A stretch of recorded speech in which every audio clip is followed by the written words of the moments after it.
Hello বন্ধুরা, আমি মৌসুমি। আমার হোম কুক মৌসুমি চ্যানেলে আপনাদেরকে স্বাগত জানাই।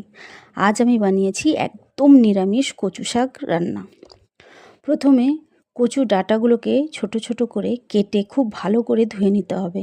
তারপর কড়াইতে অল্প একটু জল দিয়ে তার মধ্যে নুন দিয়ে ধুয়ে রাখা কচুর ডাঁটাগুলো দিয়ে দিতে হবে। কচুর ডাঁটাগুলো যখন সিদ্ধ হয়ে যাবে ভালো করে জল ঝরিয়ে রাখতে হবে আধা ঘন্টা।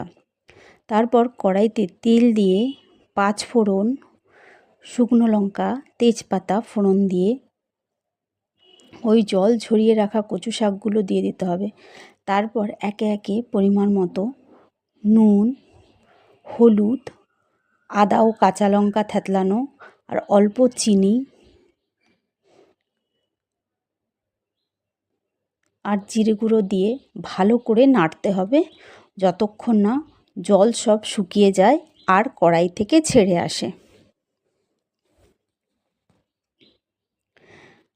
আপনারা এর মধ্যে ভেজানো ছোলা আর কুচনো নারকেলও দিতে পারেন। আমার ভালো লাগে না, তাই আমি দেইনি। এবার নামিয়ে নেবেন, নামিয়ে নিয়ে পরিবেশন করুন। এই এক পদেই এক থালা ভাত খাওয়া হয়ে যাবে। আমার সব রান্না ঘরোয়া রান্না যদি আপনাদের ভালো লাগে তাহলে অবশ্যই আপনারা আমাকে কমেন্ট করে জানাতে পারেন।